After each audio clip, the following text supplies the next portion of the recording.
Cher François, il fait une fraîcheur roborative qui nous rappelle celle du Béarn ou de la Savoie. En tout cas, Monsieur le Premier ministre, cher François, bienvenue, et mes premiers mots seront évidemment pour vous dire mes vœux personnels et amicaux. Nous nous connaissons depuis longtemps pour l'action que vous allez désormais engager avec votre nouveau gouvernement. Je sais depuis longtemps, en effet, votre ténacité et votre engagement pour notre pays et pour l'Europe. Mesdames et messieurs, notre pays est dans une situation inédite et grave. Je savais depuis le premier jour, le 5 septembre, que le temps de mon gouvernement était compté, sous la menace d'une alliance improbable entre des forces politiques que tout oppose, mais réunies dans des circonstances, dans une volonté de blocage et de confusion. Ce temps très bref, nous avons essayé de l'utiliser au mieux. Avec le gouvernement, nous avons remis l'État en marche après les 3 mois de turbulence qui ont suivi la dissolution de l'Assemblée nationale. Nous l'avons fait méthodiquement et sérieusement, dans tous les domaines, avec des ministres engagés, des fonctionnaires motivés et en cherchant toujours le dialogue, en particulier avec le Parlement. Nous avons lancé des chantiers et commencé à mettre en œuvre les engagements pris pour les agriculteurs, pour la sécurité, pour l'hôpital et la santé mentale, dont j'ai proposé qu'elle soit une grande cause nationale en 2025, pour la simplification administrative qui est tant attendue par tant d'entrepreneurs, pour l'environnement et la prévention des risques qui se multiplient, pour la maîtrise de l'immigration et pour tant d'autres chantiers encore.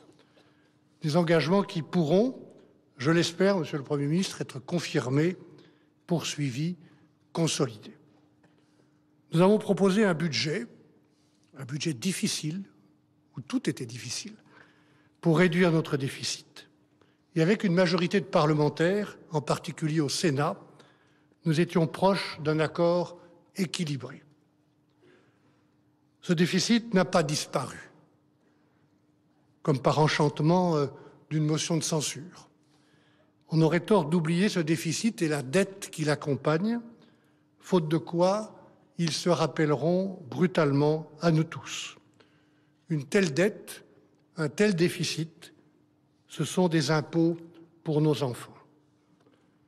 Nous avons enfin tenté de faire de la politique autrement, avec peu d'effets d'annonce, en parlant moins, en agissant plus, avec de l'écoute, du dialogue, du respect, notamment envers les organisations syndicales et professionnelles que je veux remercier, avec les élus locaux et tout simplement avec les Français.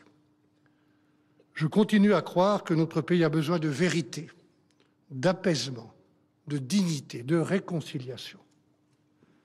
Notre pays a aussi besoin de justice. Trop de Français ont aujourd'hui le sentiment que leurs préoccupations quotidiennes ne sont pas prises en compte par les gouvernants. Ils ont le sentiment de ne pas être considérés, parfois même d'être oubliés. Oui, je redis ici ma conviction qui est ancienne, que chaque homme, chaque femme est nécessaire et que chaque citoyen a une valeur ajoutée pour notre République. Je crois profondément et depuis toujours que la politique doit servir à construire un progrès collectif, souvent de petits progrès, parfois de grands progrès pour nos compatriotes. Cette politique, elle ne doit pas se réduire, elle ne peut pas se réduire à un champ de manœuvre dans une sorte d'entre-soi d'où les citoyens sont exclus.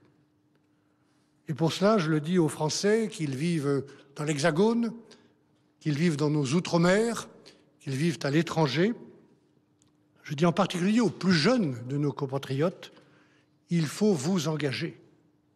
Il faut vous engager au service de l'intérêt général. En politique, mais aussi dans une association, dans un syndicat, à travers le bénévolat, qui est le ciment essentiel de notre République. Voilà, Monsieur le Premier ministre, cher François, au moment de quitter Matignon, je remercie naturellement le Président de la République, Emmanuel Macron, les présidents du Sénat et de l'Assemblée nationale, Gérard Larcher et Yaël Braun-Pivet, les membres du gouvernement et leurs équipes, toutes leurs équipes, évidemment mon cabinet qui a été formidable et tous les services de Matignon que je salue collectivement. Tous et chacun, vous pouvez être fiers de votre travail. J'ajoute peut-être enfin un mot plus personnel de remerciement à mon épouse Isabelle, à mes enfants et à toute ma famille qui a été solidaire. En ce qui me concerne, je reste un citoyen engagé pour la République, pour notre patrie, pour l'unité de l'Europe. Je reste et je resterai au service des Français et du côté des Français.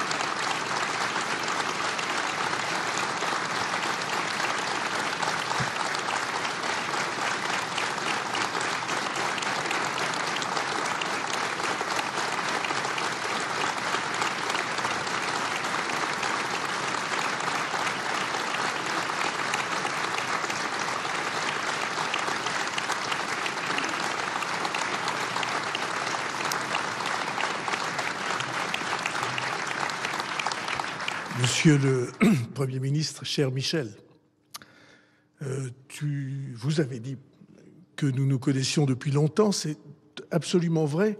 Notre premier engagement ensemble, c'était dans un mouvement qu'on appelait les rénovateurs. Et en effet, c'est une tâche qui est encore devant nous aujourd'hui. Je veux commencer en vous exprimant un sentiment de gratitude.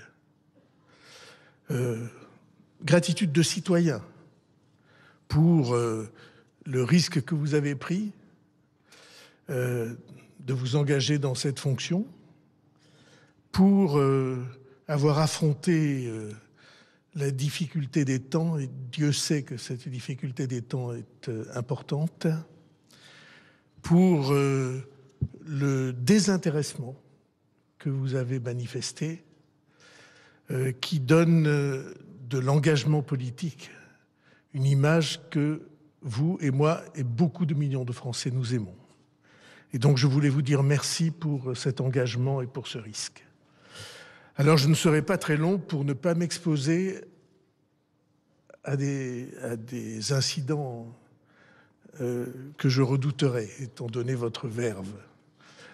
Je veux dire des choses très simples. La première de ces choses, c'est que nul plus que moi ne connaît la difficulté de la situation.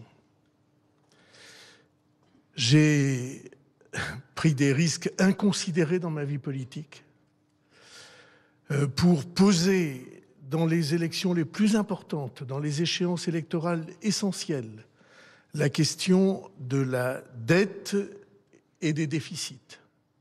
J'ai même conduit des campagnes présidentielles sur ce thème et tout le monde, nous en disions un mot avec le sourire tout à l'heure, tout le monde disait « mais il est complètement fou, on ne fait pas une campagne sur la dette ».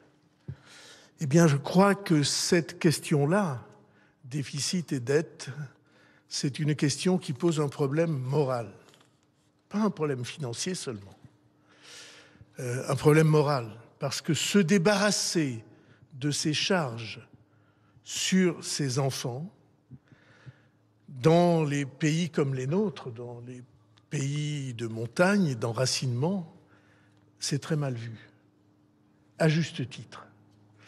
Et donc, votre message sur la gravité de la situation, je le reçois et je le partage. C'est le premier point. Et c'est pourquoi, devant une situation d'une telle gravité, ma ligne de conduite sera de ne rien cacher, de ne rien négliger et de ne rien laisser de côté. Je sais que la tentation est dure. Écoutez, prenez un ou deux sujets, concentrez-vous là-dessus et laissez faire le reste dans la médiocrité. Je ne choisirai pas cette ligne.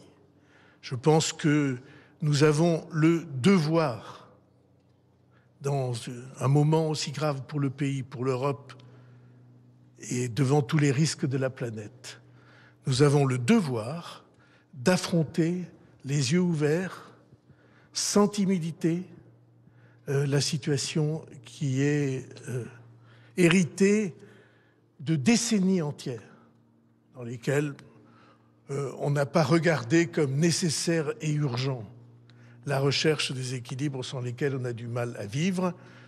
Disons simplement que les dernières années, l'accumulation de crises a été telle que les explications sont parfaitement compréhensibles. Je veux dire simplement que j'ai deux obsessions. La première obsession, qui est pour moi un des risques les plus graves, c'est le mur de verre qui s'est construit entre les citoyens et les pouvoirs. Entre la base, les femmes et les hommes, les familles, ceux qui travaillent, ceux qui cherchent du travail, ceux qui sont à la retraite, ceux qui mènent la vie des Français dans le voisinage, ceux qui affrontent des difficultés dont ils ne voient pas le relais dans la vie publique. Ce mur de verre, cette séparation, cette rupture, pour moi, c'est un ennemi à combattre. Et notamment, la compréhension de ce que nous disons, les mots qu'on utilise pour décrire la situation, les éléments de langage, comme on dit. Si je peux, j'ai une absolue conscience de la difficulté de la tâche. Si je peux, j'essaierai de débarrasser notre vie publique et nos débats des paroles artificielles, des mots dont on a le sentiment qu'ils étaient écrits bien avant qu'on les prononce, et d'ailleurs qu'on aurait pu deviner à l'avance ce que ceux qui les prononcent allaient dire. Ça, c'est le premier point. Le deuxième point, qui était l'essentiel de la promesse du président de la République élu en 2017. Ce que le président de la République élu avait porté devant les Français, c'était l'idée qu'on ne pouvait pas se trouver devant un destin dont on n'était plus maître et dans lequel on n'avait aucune chance de progression. Et c'est pourquoi, naturellement, je pense à l'école, dont je me suis occupé pendant des années et qui n'a pas cessé d'être dans ma vie un point fixe. L'idée que parce qu'on est né dans un quartier ou dans un village, on aurait tort d'oublier les villages. Parce qu'on est né dans un quartier, dans un village, parce qu'on porte un nom, parce qu'on pratique une religion ou qu'on est attaché à cette religion. L'idée que, en réalité, les portes ne sont pas ouvertes pour vous. L'idée que c'est ceux qui ont les codes qui savent comment se diriger. Ceux-là connaissent la carte et ont la boussole pour se diriger dans la vie. Et si vous ne les avez pas, cette carte et cette boussole, ces connaissances, ces réseaux, ces moyens, alors vous vous trouvez aujourd'hui, je le crains, dans une situation qui est moins ouverte qu'elle ne l'était il y a quelques décennies. Et pour moi, ceci est insupportable. Je viens de là. Je viens au pied des Pyrénées bleues. Je viens de milieux sociaux et de villages. Et j'ai fait toute ma vie sans les quitter. Je viens de milieux sociaux et de villages qui n'ont pas la chance d'être protégés, favorisés. Je trouve que notre devoir de citoyen, de père de famille, notre devoir de républicain, c'est que nous soyons obsédés pour rendre des chances à ceux qui n'en ont pas. C'est pour moi un devoir sacré et je n'ai pas l'intention de le négliger. C'était la promesse du président de la République et c'est à cette promesse que je compte être fidèle dans les fonctions si difficiles que vous me transmettez. Je sais que les chances de difficulté sont beaucoup plus importantes que les chances de succès. Je n'ignore rien de l'Himalaya qui se dresse devant nous, de difficultés de toute nature. La première est budgétaire, naturellement, puis politique, et puis de l'éclatement de la société où nous sommes. Je sais tout ça. Je pense qu'il faut essayer. Et je pense que si on essaie, peut-être pourra-t-on trouver un chemin inédit. Et ce chemin, en tout cas, je sais de quoi il est marqué.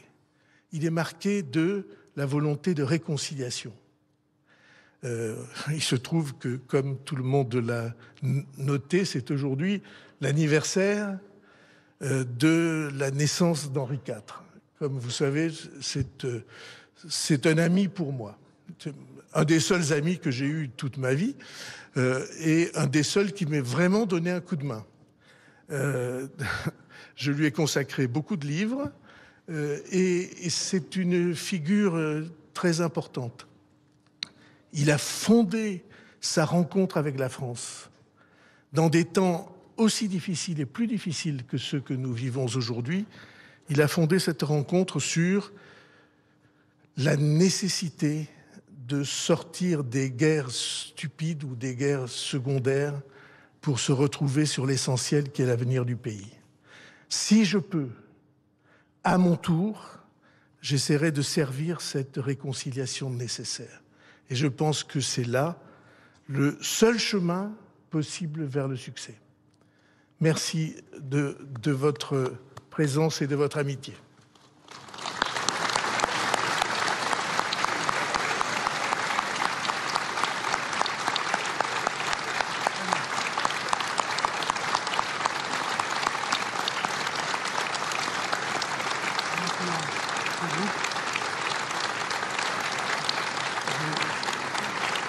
Toi, tu vas repartir, on va dire un jour en Tibet, tu repars avec. Oui, le gouvernement. Non, mais je vais pas rester.